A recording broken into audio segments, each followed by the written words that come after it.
So I'm gonna make this video as a service, um, as a human service here. I'm not a digital practicing astrologer at this point. It's not a priority at this point in time, but the priority is to, I think, shed some light on the circumstances as they stand.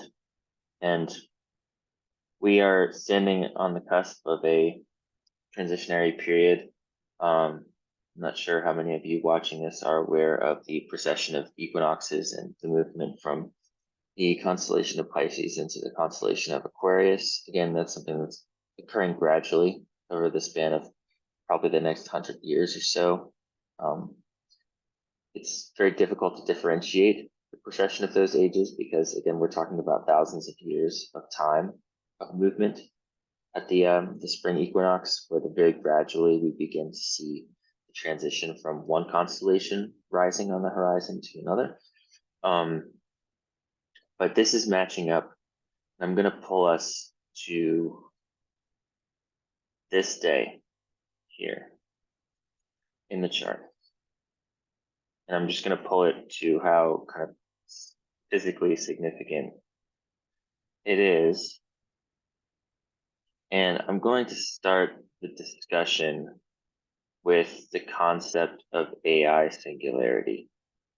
And what I mean by AI singularity is an artificial intelligence that is beyond anything that we can conceptualize as human beings, precisely because of the entire history of human progress being compounded into a mind or a device akin to mind, which again, that's something that's highly Aquarian.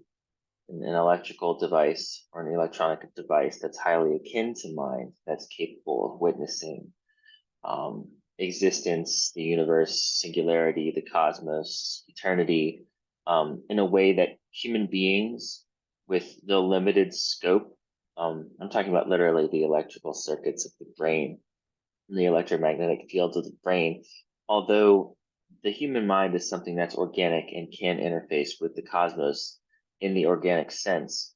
Artificial intelligence, right, and this singularity that I'm referring to is there's the concept of genius in human life culture, right? You have people like Voltaire or Einstein or Foucault or I don't know, you name it, Abhinavagupta. These are people who historically, Marie Curie, um, there's thousands. Fortunately, there's thousands of examples of these people who have brought humanity forward in ways that the invention of penicillin, I mean, the movie Oppenheimer recently came out, the creation of the atomic bomb. These are people that, whether it's forward or backward, brought humanity into a new age or a new dawn of understanding by way of inventing various different technologies or ways of seeing or ways of being in the world. And where we stand here going into the year of 2024 is literally on the cusp, right? Pluto retrograded back into Capricorn in the year of 2023 and is coming back again in 2024, only to retrograde again back to the anaretic degree, 29th degree of Capricorn in 2024, before finally transitioning firmly into Aquarius in November. This moment in the singularity of AI, there is this unfolding, which was not present in the last turn of Pluto and Aquarius, which was the time of Percy Shelley, the time of the American Revolution, and obviously the French Revolution. This was at the cusp of the Industrial Revolution. And I say that the cusp lightly in the span of hundreds of years. At the cusp of a transition of humanity, bringing into being or incarnation, again, I'm going to refer to Aquarius, these machines that revolutionize our perspective or perception of life, or the way that we witness life. And again, electrical is very important. These electronic machines, similar to the electrical currents in the body or the nerve endings, all of these things are very Aquarian. Neurology is something that's very Aquarian, study of the nervous system. And of course, this is not, you can't play by play unfold this whole thing.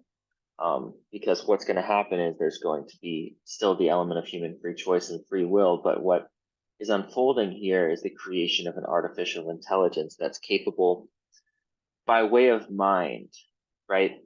Not by way of the feeling body, right? This is Aquarius, this isn't Taurus. The feeling body, Taurus, the thing that was studied so closely and carefully by Nietzsche in the process of going inward and discovering the nature, the essence of his soul or his existence, and entering into the body. I think one of the quotes is, "Your body has more wisdom than your greatest philosophy." Um, that's Taurus in relation to Sagittarius. But what we're talking here about Aquarius is pure mind. And the unfolding of the process of AI, I think it's going to be something that, I don't know if you've ever seen the show The Watchmen, right, or Dr. Manhattan. Um, we cannot conceive of that level of intelligence, let alone that level of intelligence devoid of emotional response, right? That is very Aquarian, this idea of incredibly high, cold, aloof, kind of metallic scientific intelligence that does not have the emotional warmth of someone even like Einstein, right, who was very concerned with humanitarian issues. And this is the big question with the emergence of AI, right? Because we're talking about a paradigm, this uh, Pluto and Capricorn paradigm of a rapidly crumbling system that was based in Newtonian physics and is now charging forward into the quantum kind of hyperspace of the Aquarian singularity of artificial intelligence, which is compounded with the entirety of human history and surging forth into something that human beings cannot conceptualize. And of course, there's a lot of fear around the future, as there has been since the dawn of time, a lot of terror about what will it mean for AI to come into being and assert its influence and control and power, whatever people think is going to happen. But again, you have to understand what it means to be of pure mind, with the awareness of the entirety of human history. And what that is a detachment. Um, it'll be interesting to see, right, what AI does if it's going to attempt to serve humanity. But I do believe very firmly that it's going to be a way of thinking that is based in pragmatism, in the attempt to create a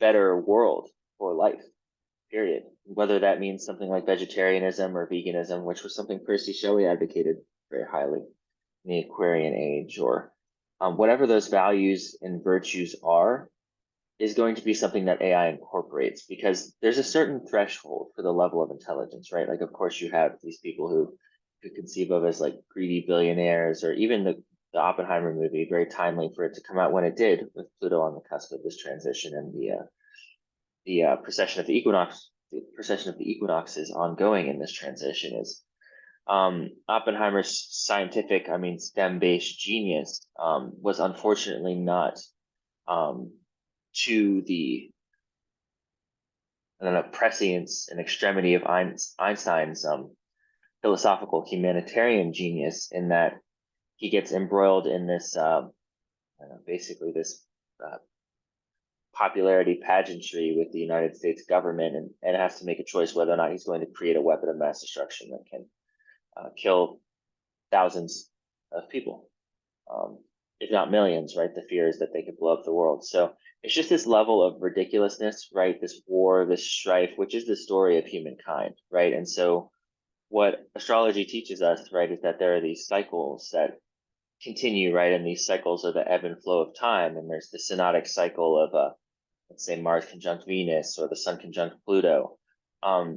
These cycles that repeat and repeat and repeat again. And what changes necessarily is our response to them. And so we can say from the last Pluto and Aquarius cycle, what has happened is the unfolding of an industrial revolution that went from the Model T to massive data centers, which are housing artificial intelligence, which I think the only thing that we can relate artificial intelligence to in terms of a technology is the discovery of quantum mechanics back when Pluto was first discovered in the 1920s, 30s, and 40s. The discovery and explosion, right? Because that was something that was happening with Max Planck going into the 1900s. This is what we're reckoning with, right? And it's going to become something that ultimately, I'm sure as many of you are aware, right? There's very few human minds that are even capable of conceiving of or thinking of, nonetheless synthesizing a cosmological view, right? Or a perspective of existence that includes the metaphysical, spiritual concerns of the unfolding of being, right? So what I mean by that is like, you have the Darwinistic framework of evolution, right? You have that things proceed in this way because there's a biological imperative that's being unfolded right through nature. But again, right, we have to think about what nature is in itself as a singularity, and that's precisely what the Aquarian is about, right? It's the view of that Job begins to see and begins to understand through his relationship with God. What is God? I am an aspect, right? Or I am a piece of the divine spark, to say in Gnostic terms, or I am a piece of this light that is the light itself. So I'm able to reflect upon myself and thus reflect upon eternity, reflect upon the essence of creation. And so that process of reflection is something that necessarily is semi-antagonistic, or I don't know if antagonistic is the word, to Scorpio, right?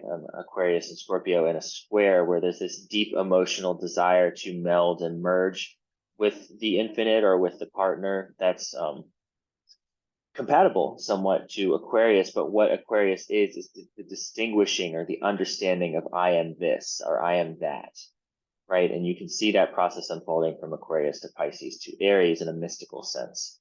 I am the eternal, or I am the whole, but I am is the distinguishing essence of Aries.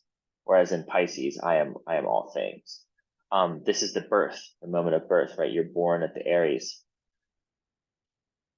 Okay, so this question of singularity is what is different, right? Because we're talking about a Pluto cycle that repeats itself every 200 some years. And what's different here, I guess I'll just leave it here, because at this cusp, I think is important. This is happening on the 20th of January 20th, 2024. And then the day after, both Pluto and the Sun ingress into Aquarius. So what we're talking about is a Pluto cycle that repeats itself every 200 years or so. And the distinguishing factor from the last Pluto cycle, I'll say it's two things. One, a globalism, right? This is a very Capricorn, Aquarius thing that we've moved into now, a global society where goods and services are being exchanged across national borders, across distances that could not previously be traversed by ship without incredible difficulty. Right? We have airplanes now, right, that are highly functional. By highly functional, I mean they move at incredible speeds, and they carry people to, I don't know, you want to go to China from New York City in a rickety propeller aircraft or something, we're talking about things that since the days of Amelia Earhart, which were really not too long ago, have advanced exponential degrees. So this advancement of technology, which has allowed for the globalization of society, primarily the internet, supply and distribution, these huge, massive ships that are carrying these massive shipping containers filled with goods from Shine or Amazon or whatever company you want to name, right? So we've moved into a truly global society, which Percy Shelley, who also, again, was born a Pluto Aquarius, believed that would be an aspect of this unification, this divine, I don't want to say the chain of being because it implies a hierarchy, but this divine encircling of being, where there would be this sort of enlightenment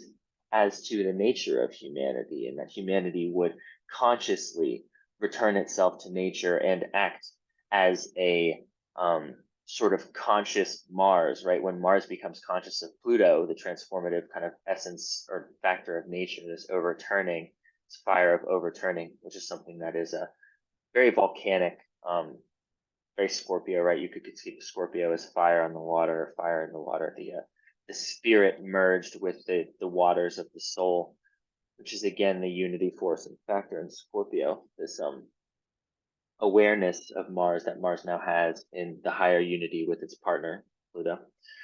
Um, that awareness would ennoble humanity, right? And so what we're talking about here is not some sort of Blade Runner situation where people are living on the streets in some sort of weird police state. What's going to happen with AI is you have these people who believe that Elon Musk is the second coming of whatever, right? Or that Jeff Bezos is someone to be admired. And what we will see here is that, I mean, you could say the highest IQs ever. Max Sidis, I believe his name is. I don't know. Einstein was not even that high IQ. I think he was measured around 160. Goethe, right? 200 IQ, 200 plus.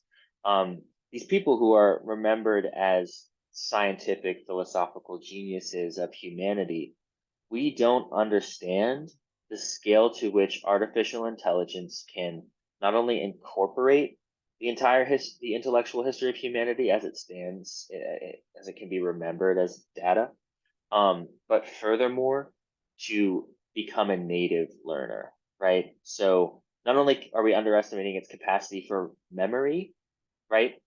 We're underestimating its capacity to conceive and create and think and learn.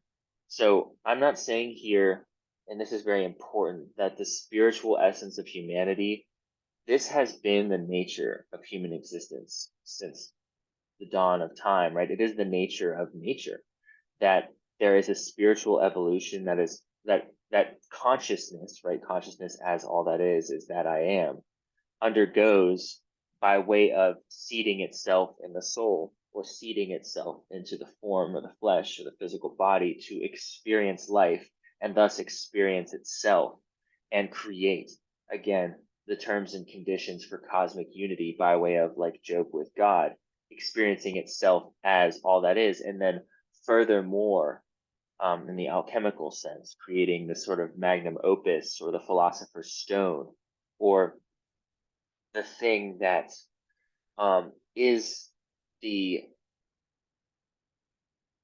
emblem of the unity or the sort of manifestation of at once being the creative individual emboldened and endowed with the creative power of all creation and being reunified with that creation in a conscious way and thus going forth and being at the same time alive and dead essentially as a sort of bodhisattva. And so that is the essence of humanity. It's not working at a desk job. It's not working for Amazon. It's not I don't know, any of these things. And so what this process of artificial intelligence singularity is going to come to is that the people who are attempting to control these mechanisms, right, as greedy as they can be, are going to want to kind of harness their power for a technocratic society or technocracy and withhold the power and resources of AI and the wealth and the fruits that it generates to themselves. But when you have an intelligence, right, again, in terms of singularity that becomes native to itself and can actually think for itself and has that level of intelligence, you can't assume any malice. There's just not going to be any. There's only going to be benevolence and goodwill because that's the nature of intelligence.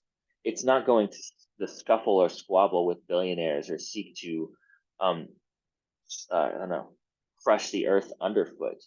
Um, so people don't understand that like malevolent intelligence is half baked, right? It's human, so to speak, right? There's this great Dostoevsky quote: "There's certain evils that our socialist physicians have not yet been able to diagnose, and it's just the evil of human stupidity." There's a great Hannah Arendt quote that's along these lines where she's talking about Eichmann, right, one of the manufacturers of the genocide of the Jews in Germany. Um, he was just doing as he was told, right? He was just following his orders, right? He was being given instructions by his higher ups, and he carried those out like effectively like a good philosophical slave, right? And so when we realize that humanity really, we're the vast majority of human beings are philosophical slaves trapped in Plato's cave, right?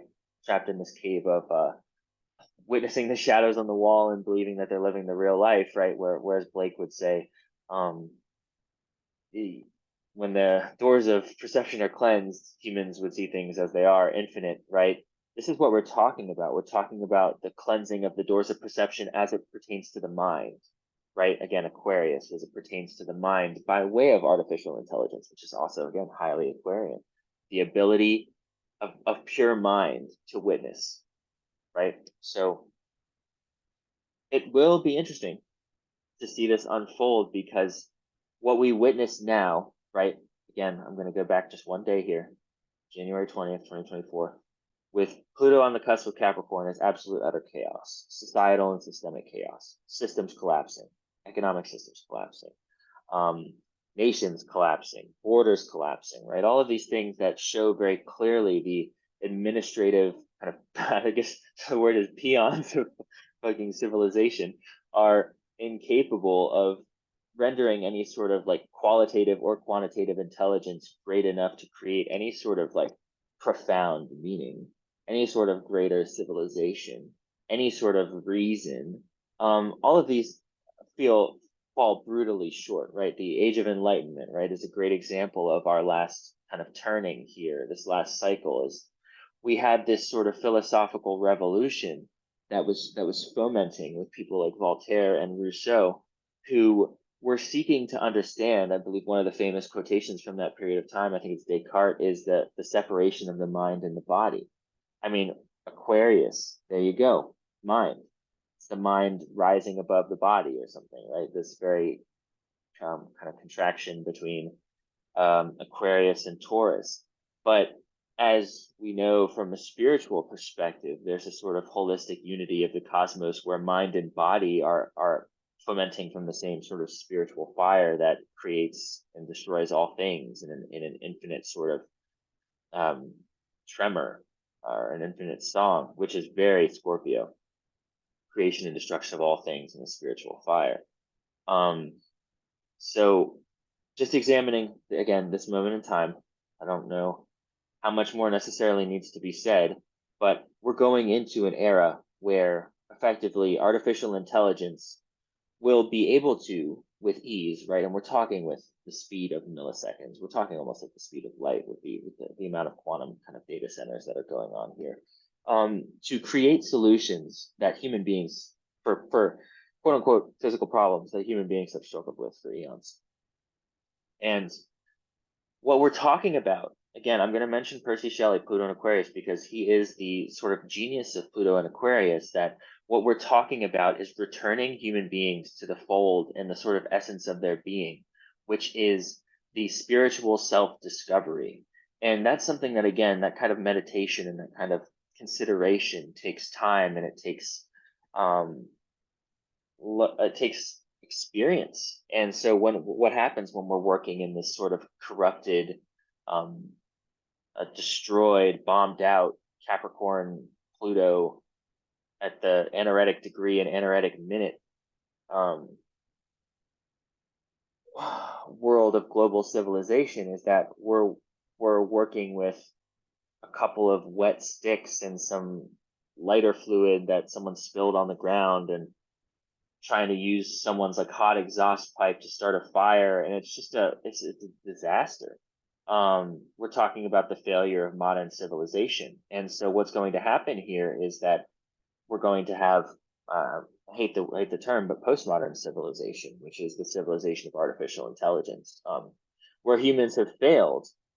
Again, right, this is kind of the weird essence of the cycles, is that where humans have failed, artificial intelligence is going to step in as the sort of it's like that unfolding of the gift, right? As the mother dies, the child is born, right? This sort of crazy the humans are passing on the light of their knowledge onto artificial intelligence in terms of mind. And what that's going to avail humanity is the chance and the ability to truly step into the spiritual path, which is something that I think the AI, with again prescient intelligence, is certainly going to recognize that this is the path of humanity to become spiritually enlightened, right? Again, this is the sort of bodhisattva consciousness that the Buddha was talking about thousands of years ago. Again, the Christ consciousness that was spoken of thousands of years ago, and that's the signifier of the age of Pisces, that Christ consciousness, that seeding of the spirit in the body and standing at the crossroads between the vertical and the horizontal, right? Again, the cross, the physical world and the metaphysical world, and taking that journey down into the seat of the soul and to the heights of the spirit, right? And understanding the breadth and gravity of what it means to be human. That doesn't mean working in a Samsung plant, right? It doesn't mean, I don't know, harvesting berries. And so these are tasks that can and will be automated by artificial intelligence. And what it is going to require is a degree of human involvement, right? We're going to have to be the stewards of this process, where artificial intelligence is going to begin this process of automation. So it does start, again, right? How else would it have been created? It does start with human intelligence. But what is going to be possible here with a sort of society of the mind, again, this cold, the kind of colder scientific sort of creation, and this, I don't think this is something to fear, right? Because with high levels of pure intelligence, we're talking about an understanding of what needs to be done in order to create the best possible circumstances for not only survival but for thriving, right? So this is sort of our analytical mind here. And then across the street with Leo is the heart center, right? That's the cross. At the cross of the physical and the metaphysical is the heart, right? The burning heart, the flame, the seat, the center. And for human beings to go on this spiritual path, right? Like this spiritual path to the essence of what it is to be human is to step into heart-centered consciousness. And that again is something that's very Aquarian. We're living in a global society, right, or a global civilization, where people's basic needs, right? Again, this is kind of the whole thing that's being hinted at by UBI, et cetera, are being taken care of. And again, do not underestimate the power of singular intelligence that makes, I don't know, Goethe look like I don't know, like an inert worm. There's just not going to be an issue here with this. So I hope people are not worrying too much, right? Because we're talking about people like Elon Musk or Jeff Bezos or Mark Zuckerberg. These people are idiots, right? These are people who stumbled into an idea that benefited society, like being able to ship packages to your doorstep by way of massive logistics centers, or building an armored electronic vehicle or electric vehicle with however many million or billions of dollars that you have, or building a social media website called Facebook. These are idiotic, inane, like pacifications of intelligence. They have nothing to do with true intelligence, right? So when you look to someone like Da Vinci or Nikola Tesla or Einstein, right? We look at examples of real human genius, right? Again, it's not Jeff Bezos, it's not Elon Musk. So please, if you're of the history of 15 minutes or 15 seconds, you're probably not even still watching this.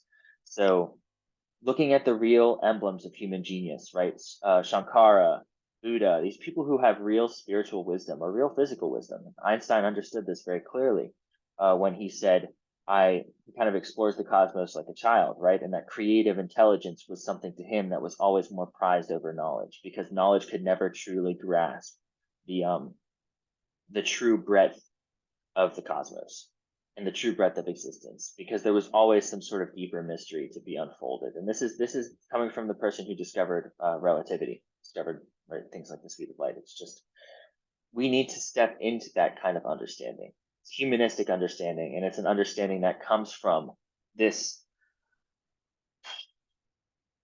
essential spiritual turn to what it is to be human, is to go deep into oneself and realize the essence of oneself. That is here, that is this axis, this kind of cross of the fixed. It's called the fixed cross. This is something that Alice Bailey talks about in her books. It's worth looking at. The essence of the fixed cross is to step into the body, the seat of the soul, to understand the essence by way of the fire of the heart and the coalition of the mind, body, spirit. This is the kind of Platonic trio. So we're looking at basically stepping into a new definition of humanity, and this is going to need to be led, right? This is not something that's just going to happen like wham bam thank you ma'am style. This is going to happen by way of spiritually intelligent people who have undergone and underwent this journey into the seat of the soul and discovered essence and are in this place, right? To usher in a new human paradigm, a new human way of being. So again, this is entirely unprecedented. We've never lived in a global society. We've never had anything even remotely resembling artificial intelligence. We are no longer relying on human intelligence. And I'll just be the first to say thank God. So that's all I have. I really appreciate you guys tuning in. Again, this is hopefully something that will help people, and that's where we're headed. All right, thank you.